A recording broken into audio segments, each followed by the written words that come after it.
All right, here we are with the second lecture of Module 4, America and Vietnam. And we're going to pause here in our cultural discussion of the 1960s. And we're going to back up and talk about the involvement in Vietnam starting back in the 1950s and all the way through the 1970s. And so while we talk about this, it's important for you to consider all of the other things that you know about what's happening in the 1950s and 1960s and incorporate that into your understanding of America and Vietnam. And I'll be pointing those things out to you as we go as well. You have four terms for this lecture, so make sure that you take a minute to make note of those before we continue. And then let's go ahead and get started backing all the way up to set some context for our relationship with Vietnam. Vietnam is a South Asian country, and it has been a perpetual colony throughout much of its existence. It has been owned by China, France, Japan. It's always been under the influence of some other larger, more dominant country. And this is true back during World War I.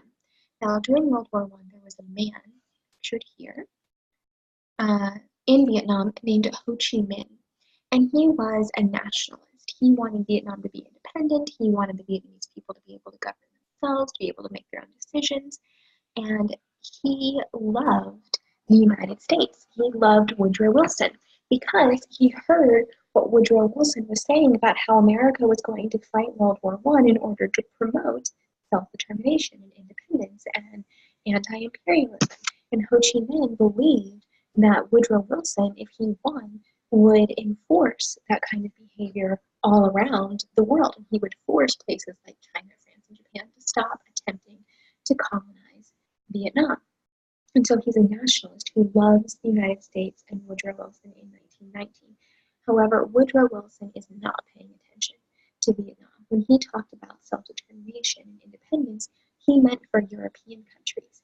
He didn't mean independence for the Latin American countries that the United States was dominating. He didn't mean independence for Asian countries that European nations were dominating. And he certainly didn't mean independence for African countries that European nations were dominating. He was specifically talking about Europe. And so Ho Chi Minh, after World War I, when he realizes that Woodrow Wilson's plan means nothing is going to change for Vietnam, he becomes very disillusioned with the United States, and he actually turns communist at that point, aligning himself much more closely with Russia at the time than with the United States. And so Ho Chi Minh in 1919 makes this change, and in the 1950s, he is still an active leader and voice in Vietnam who is going to be part of this conflict. Now, the origins of the Vietnam War actually begin in 1945, right as World War II is ending. France is attempting to recapture Vietnam, which is right here on your map. Here's China, Thailand, Cambodia, kind of give you an orientation point here.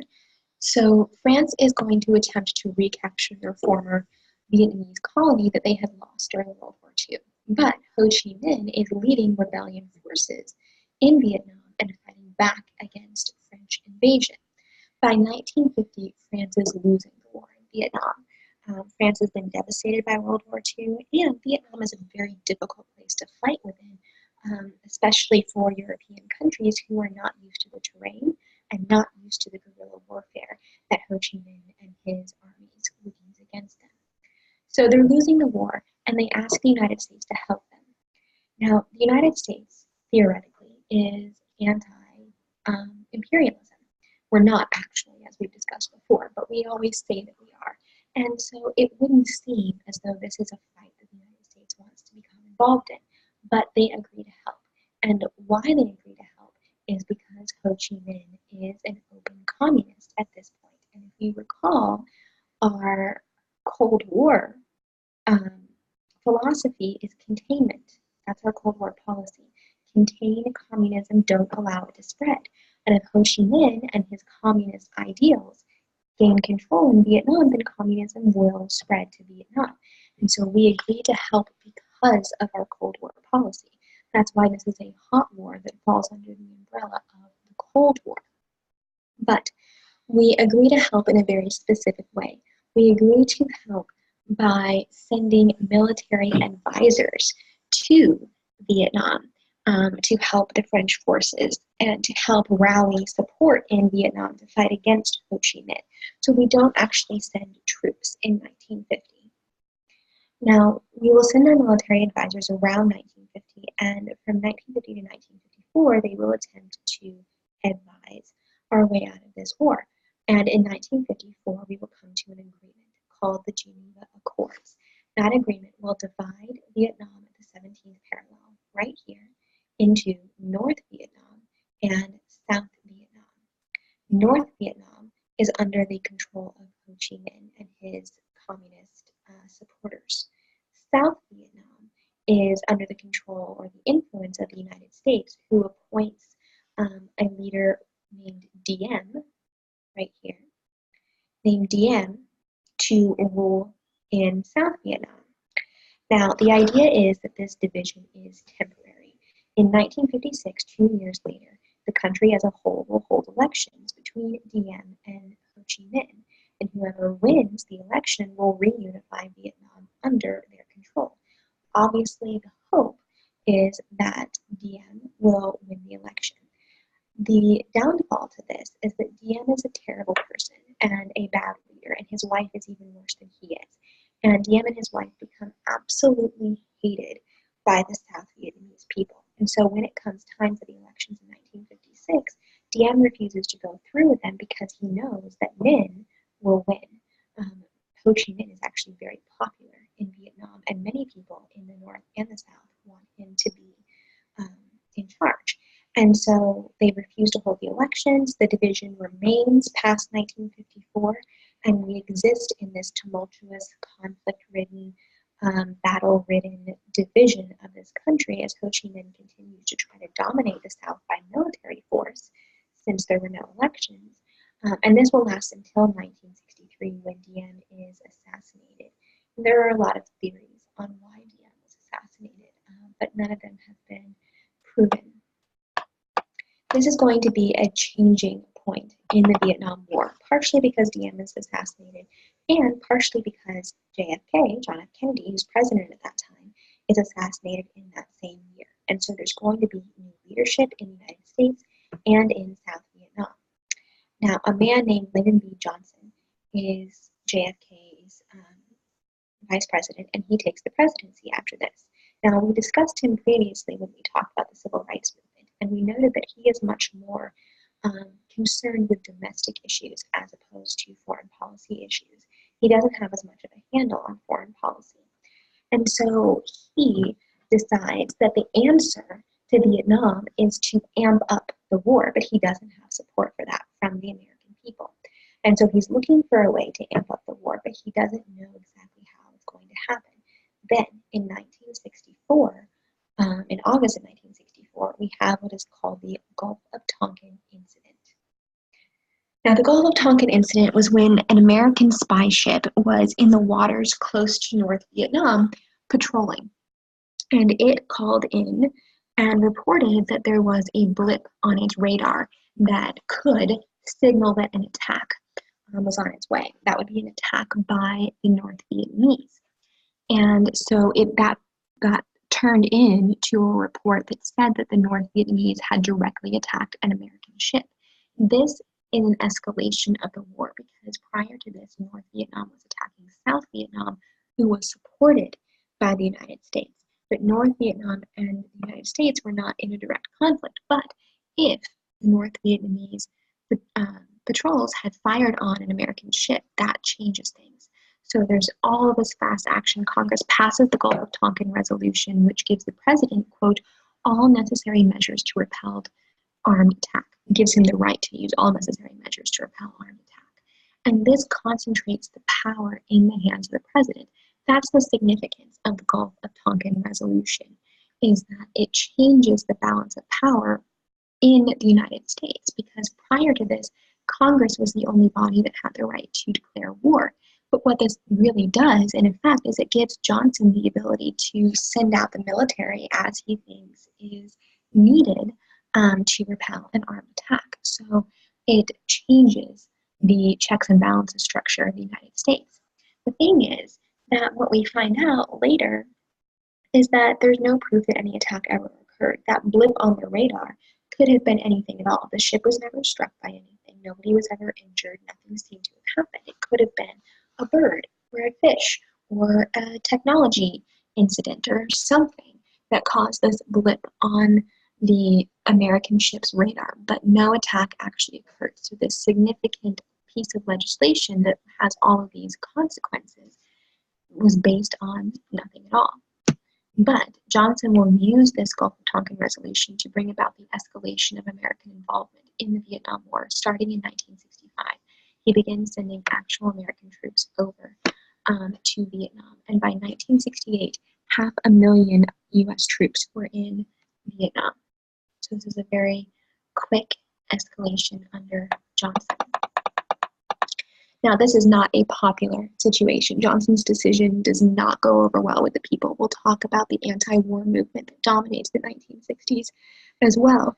But people are very angry. They don't know why they're fighting in Vietnam. They don't understand the concept of containment because that's high-level politician stuff, and it doesn't resonate with them. They don't understand why we care about what's happening in Vietnam, other than that we're trying to show our power. And so they're very angry about this. And to combat that, the American government continually tells the American people the war is going well, it's going to be almost over, or it's almost over, it's going to be over any day, we're winning, everything's great. That, of course, is not the case. Vietnam is a desperate war, one in which we lose thousands and thousands of American lives and where the soldiers are absolutely miserable combating against weather elements and guerrilla warfare, and we're in out of our depth in Vietnam. Now, this all comes to a head in January of 1968 at the Tet Offensive, which is just a very typical battle. The North Vietnamese forces launch attacks in South Vietnam. The United States fights back, but ultimately the battle is a failure. Not a devastating loss for the United States, but just a failure all around. Nobody really gains any territory. Nothing really happens as a result. No change is being made. That's how most battles were in Vietnam, because we weren't fighting effectively against the guerrilla warfare. However, the government releases a statement saying that the Tet Offensive was a huge success and that it was a turning point in the war and that people were going to be coming home soon and everything was really great. But the truth is picked up by the media. And this results in a psychological defeat for the American people because they had been holding on to this hope that they could trust what their government was telling them about the Vietnam War. But then the media, who was there covering the war for the first time ever, it's the first time the media has ever covered a war, they tell them that no, the government is lying to you. The government is telling you this, but in actuality, there's being absolutely no progress made in Vietnam, and it's a horrible situation. This is a psychological defeat that the significance of which is that it increases the anti-war sentiment. It makes people furious. They turn their back on the government. They protest LBJ, Lyndon B. Johnson. And the pressure is so intense that Johnson actually decides not to run for re-election in March of 1968 because he also agreed with people that he had made a mistake in terms of the Vietnam War. He didn't know what he was doing when it came to foreign policy, and he felt like he had made the wrong decision. And it really affected him when protesters would stand outside the White House and chant, LBJ, LBJ, how many kids did you kill today? And so you can see this conflict, this turmoil that is within the United States during this time. The anti-war sentiment grows out of this lack of confidence in the quote-unquote system. This is typical of 1960s culture on the whole, as we talked about in the last lecture for this module. It's a rejection of authority, a rejection of institutions, including the government, particularly the government. But this anti-war sentiment is based on this lack of confidence that they have in the institution, in the government. They would protest the draft as unconstitutional because it's forcing people to become part of this war that they don't believe in. They protested government secrecy. The government was lying to them. And a lot of times they would hold protests where they would burn draft cards, they would flee the country to Canada, and they would engage in public protest, which ironically often turned very violent. But this anti-war sentiment is another one of these movements that dominates the 1960s. Now, although we're still in the 1960s and we haven't gotten to Nixon just yet, we're going to be talking about him in the next lecture. I'm going to go ahead and explain to you how Nixon handles the war, and we're going to move all the way through the end of the war just to keep our discussion of Vietnam all together. So Nixon, Richard Nixon, is elected in 1968. We're going to talk about him some more, and we've mentioned him already, but we're going to talk about him some more next time. He's elected in 1968, and he believes that we can't win in Vietnam. But that we need to try to achieve peace with honor. Basically, we need to save face. We're not going to win this war, but we need to not look like we've lost it. And so we need to distance ourselves from this war. So he introduces the policy of Vietnamization, which is the reduction of American troops in Vietnam and the increase in Vietnamese troops. So he wants to have a situation where we start bringing American soldiers home, and the ones who remain are once again there in an advisory capacity, training the South Vietnamese troops to fight for themselves. Now, this is going to be good in terms of bringing American soldiers home, but one of the things that he fails to consider is that the South Vietnamese at this point don't want to keep fighting this war. They don't want American involvement. They're fine with Ho Chi Minh. They would rather be part of Ho Chi Minh's North Vietnam than continue to fight this war that America is in many ways forcing them to continue. And so this strategy has its problems from the beginning. Another component of Nixon's strategy is to bomb Cambodia from 1969 to 1970. Cambodia, if you remember, we'll go back up here and look at the map real quick. Cambodia is right here, next to North and South Vietnam.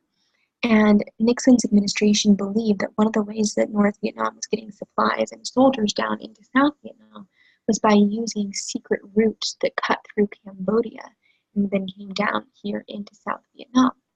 And so he begins to bomb Cambodia pretty excessively. And he bombs them so much that he destabilizes their government completely. Their whole government falls apart. They fall into the hands of a brutal dictator who will lead a reign of terror for the next many decades. Cambodia is still recovering from that. As it turns out, there were no secret trade routes that we ever found in Cambodia. So another casualty of the Vietnamese War. However, Nixon will achieve peace with honor temporarily through negotiation. In 1973, he will negotiate a ceasefire agreement with North Vietnam. And that agreement says that South Vietnam would remain separate, but that North Vietnam would control much of the South. So we're keeping South Vietnam in name only, essentially, to preserve sort of our reputation in this, that we didn't lose South Vietnam to North Vietnam, even though we pretty much are. And as a result of South Vietnam remaining, we would agree that the bombings and the draft would end, the war would come to a close, and we pull out of Vietnam with South Vietnam still existing and still not communist. And we're going to call this a victory. We're going to say we did what we came to do. We prevented the spread of communism. But we know when we leave in 1973 that it is just a matter of time before North Vietnam moves in and without American interference takes over South Vietnam completely. And that's exactly what will happen in 1975 with the fall of Saigon. The North will attack one more time, take over Saigon, which is the capital of South Vietnam, and the U.S. will only interfere in order to evacuate the American embassy. They will not prevent communist Ho Chi Minh from taking over and reuniting Vietnam under his control. And so this is how the Vietnam War ends. And if we look at the war in summation, there's nothing good that comes out of it. Now, a lot of people would like to say that we did win the war in Vietnam because when we left, South Vietnam remained. But that's a technicality. It's an attempt to achieve peace with honor. It's an attempt not to lose face in the Cold War. But the war was, without a doubt, a military, political, and social disaster. Militarily, we could not combat with guerrilla warfare. Politically, the government lied, had secrets, lost the trust of the people. Socially, people were killing each other in the United States over their feelings about Vietnam. It caused a lot of social disruption. It was a disaster on all fronts. 58,000 Americans were killed and 3 to 4 million Vietnamese were killed. All in all, we spent about 100 billion American dollars, and ultimately it cost America its confidence in its government and its values. We will not recover from the Vietnam War in terms of trusting our government. In fact, it is the 1960s and the early 1970s where Americans begin to believe that their government is not a body that is out to help them and promote their interests, but a body that is designed to lie to them, trick them, and abuse their money and their trust. It's this turning point, Vietnam, in combination with Nixon in the 1970s, which is where we'll pick up when you're ready to start the next lecture.